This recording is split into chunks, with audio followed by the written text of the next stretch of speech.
Hi guys, it's G again. So, today, meron na naman po i-share sa inyo ng mga interesting facts about movies.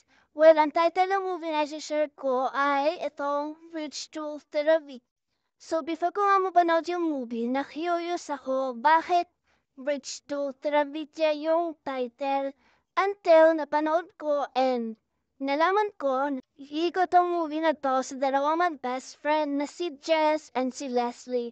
Actually, nung una, hindi pa sila magkaano close and until sa nalaman nung girl na si Leslie na magaling mag-draw itong lalaki. So, until naging close sila dahil naging close po silang dalawa dahil sa isang place na na-discover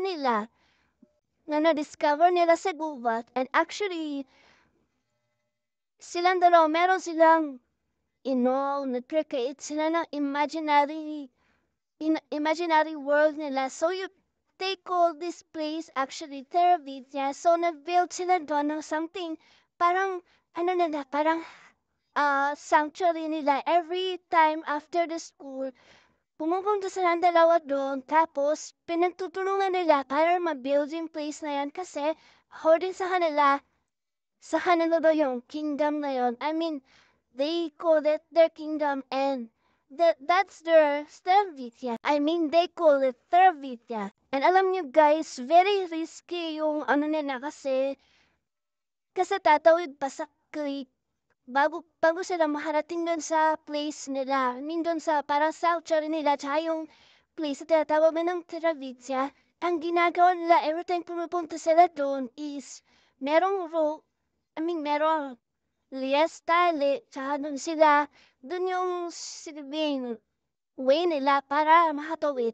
Actually, eto nga etong scene na to sa movie, eto yung sobrang emotional scene kasi eto na pala yung last day nila na makikita sila. Eto nga yung pinaka-emotional scene sa lahat guys kasi eto yung last scene na nila na magkikita ni Jess dito tsaka si Leslie as best friend. Kasi after nito is dahil magaling mag-drawing si Jess at alam niya ng teacher niya ay inimbita siya ng teacher niya sa isang parang museum ata yun and that moment hindi alam ni Jess na si Leslie pumunta pala sa place and dun sa may creek, sa tinatawag nilang Cervitia.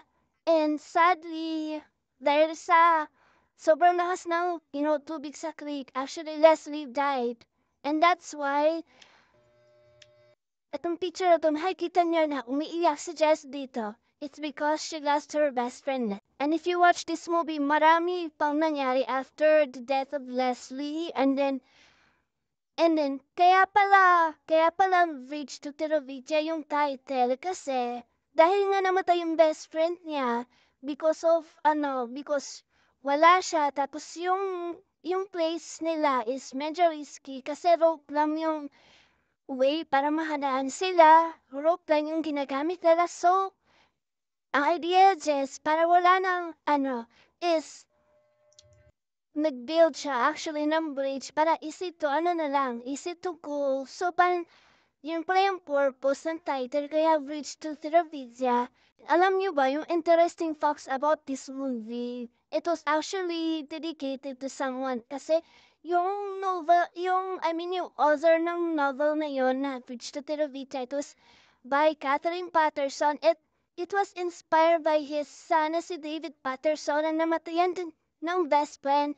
Ang childhood best which is yung name ng best friend niya is actually Lisa Christina Hill. And si Lisa Christina Hill actually born on May 1966 and he died in 1974. It's because of, she was struck by light. Girl is actually Catherine Patterson's son best friend. So, dahil doon na-inspire si Miss Catherine kaya gumawa siya ng novel na Pitch to the Vidya.